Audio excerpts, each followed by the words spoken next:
Days, they are definitely ahead. We will get past this. Now, sadly, you won't likely find any hopeful message among the deranged individuals that are known, I call them the media mob. Why? Because they're too busy doing what they always do, looking for ways, to bludgeon President Trump politically.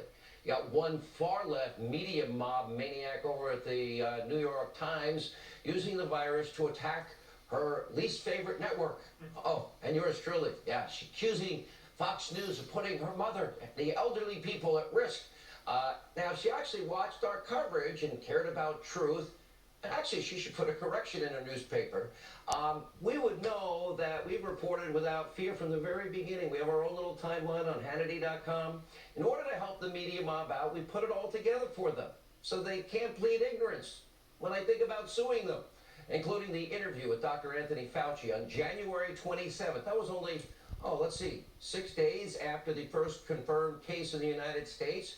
We were warning repeatedly at that time about this potential virus, the fact that people that were asymptomatic for long periods of time seemed to be very contagious, and it might have been airborne. We're talking about all that very early, and we praised the president's travel ban, and, by the way, a major unprecedented action. That one decision that the president made, we can now pretty confidently say prevented tens of thousands of Americans from likely getting that virus and many others dying. How did the New York Times? Well, how did they cover the virus? Look at their headline, February 5th.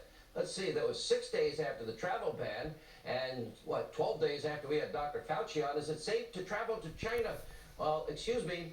Well, I'll go back a little bit. I can't even see it. Because what they said is, I can't see the headline. Got to read the headline. Who says it's not safe to travel to China? The coronavirus travel ban is unjust.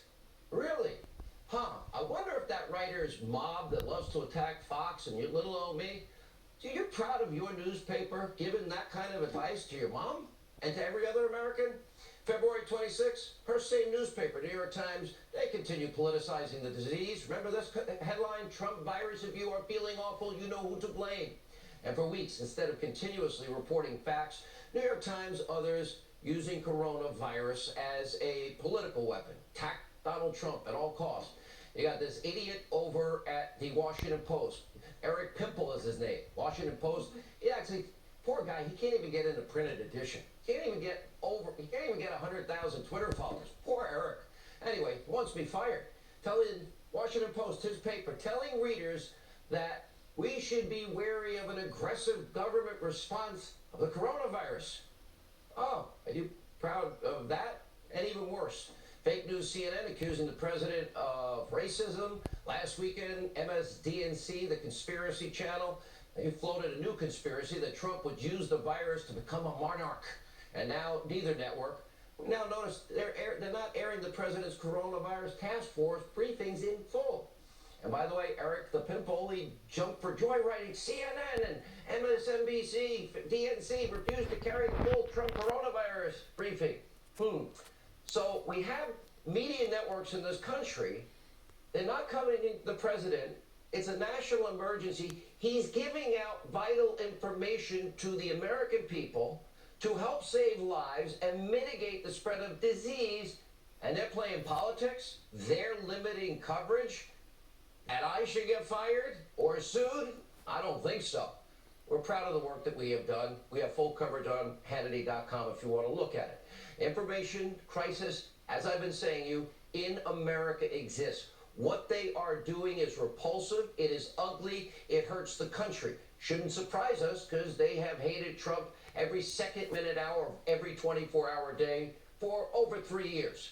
They represent the media wing of the Democratic Party, nothing more, nothing less. They're playing politics. They don't care about getting facts and information to you, the American people, clearly just caring about going after Donald Trump. Anyway, as we move forward, they are now faced with a difficult challenge, propping up the confused, the confounded Joe Biden, who makes less sense every day. On the very same day the president enacted his travel ban, remember, Joe, he called the president's actions xenophobic and hysterical, and he was a fear-mongerer. And by the way, Biden was far from the only Democrat politicizing and downplaying COVID-19. They were attacking the president 10 days after the first known case in America. He put the travel ban in effect. huge decision. They didn't like it. Take a look. Health precautions should be undertaken like with every winter, like with every flu season.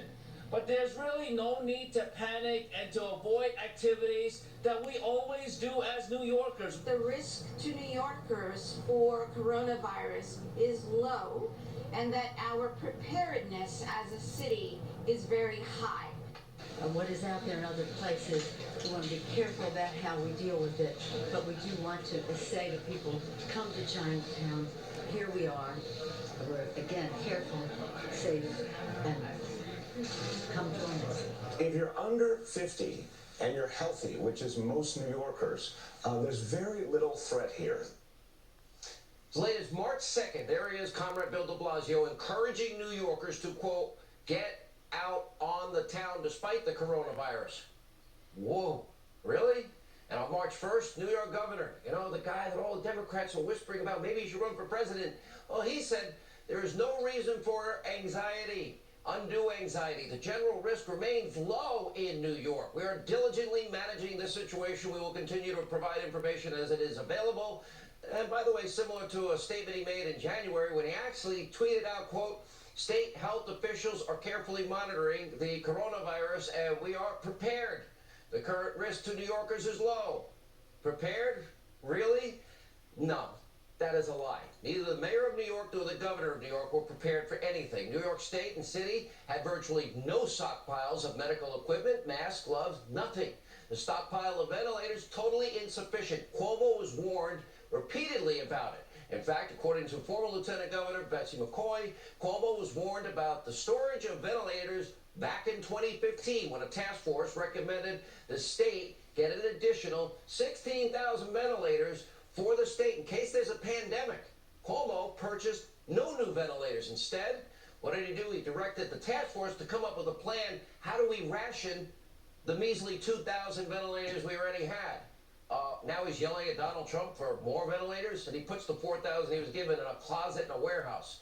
As the federal government works around the clock to get New York what it needs, well, you see Cuomo de Blasio complaining and whining. Everything's being done for them, and they go and they take photo ops at whatever triage, whatever hospital Donald Trump has built them. And perhaps they should take a page from the Democratic governor from across the country. Take a look. I'd be lying to you to say that he hasn't been responsive to our needs. He has. And so as a question, as a sort of an offer of objectivity, I have to acknowledge that publicly. And the fact is, every time I've called the president, he's quickly gotten on the line. When we asked to get support for that Mercy ship in Southern California, he was able to direct that in real time.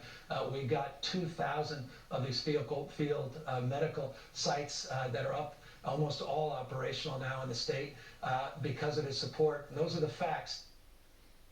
You know what? It's going to be a long, difficult fight for all 50 states. Federal government and state governments and mayors, you guys need to stop politicizing it. There will be time to look back at what you did wrong and right. A lot of wrong in New York. Unbelievable. Ultimately, we'll beat the disease. Life will return to normal. When it does, we need to take a long, hard look at our relationship with China. Look at this. According to